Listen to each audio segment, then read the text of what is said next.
Hey friends, I'm making this video for you today to show you some little tips and tricks in Google Classroom that some of you might not have known about. Some of you might have already figured it out on your own, but hopefully I'll show you one or two things that you didn't know.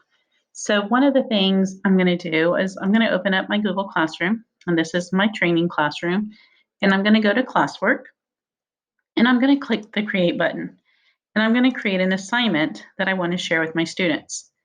And so I might go to the add button, and I'm going to add a YouTube video. And I already Googled,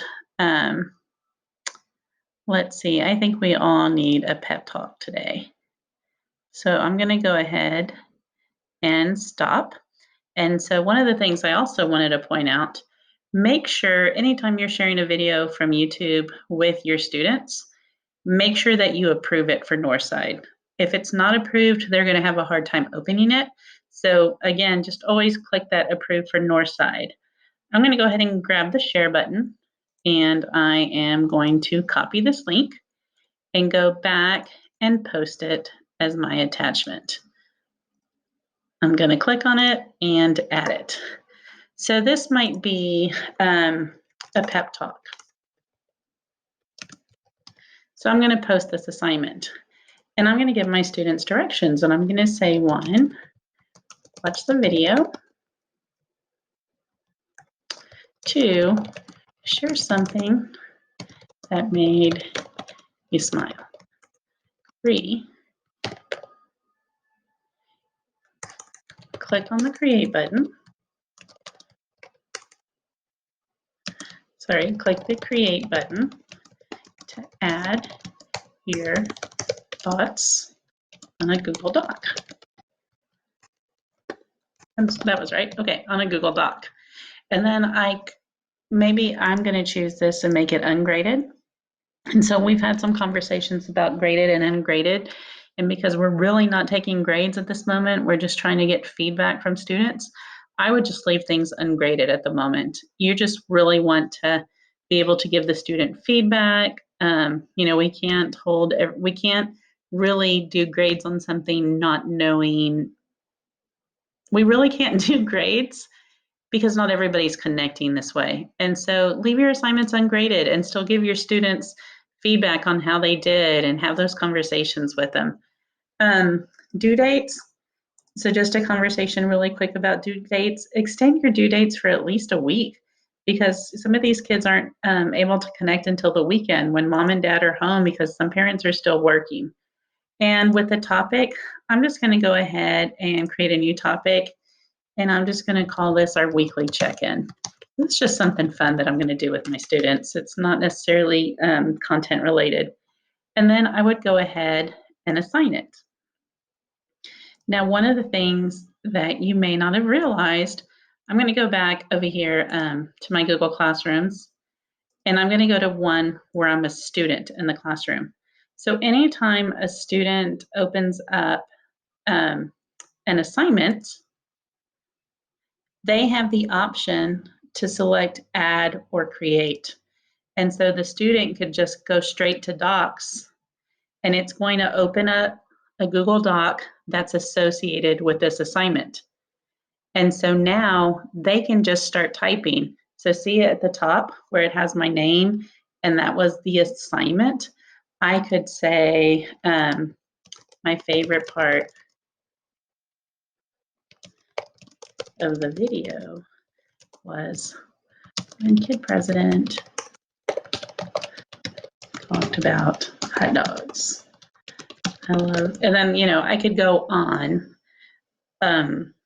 about this topic and share other things. But notice I didn't have to attach anything really for the students to do. I'm just teaching them how they can create from scratch. When the student is done, they're going to click turn in.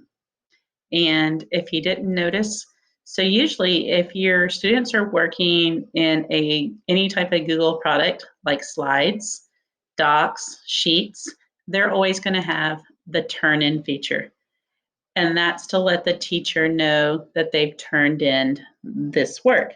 So turn in is different from the submit button, and we're going to talk about that in just a minute. So now notice for this assignment, you can see my attachments right here. Now, if a student makes a mistake and they want to go back on and work on it, they can click unsubmit, and it gives them rights back to that document. It's kind of they're transferring ownership from you back to themselves of that document. But let's go back to this add button. So notice the students can connect to Google Drive, they can upload a link, they can upload a file. And so the file is I know some of your students are taking notes in a journal, and then they want to upload those images to Google Classroom. They would do that via file, and I'm going to show you that next. But I just wanted to point out, look at the different options that they have. They have docs, slides, sheets, and drawing. And so you can leave an assignment open-ended and say, show me what you know. Open up a Google slide and create a Google slide that demonstrates your understanding. Or open up a doc and type your response. You don't always have to create something for them to submit. You can leave it open-ended and let them submit to you. All right, so I'm going to go back, and I took a picture of my journal earlier and I emailed it to myself. And so here's a picture of my journal. And so again, I had to email it to myself, but now I want to be able to put this journal in my Google Classroom.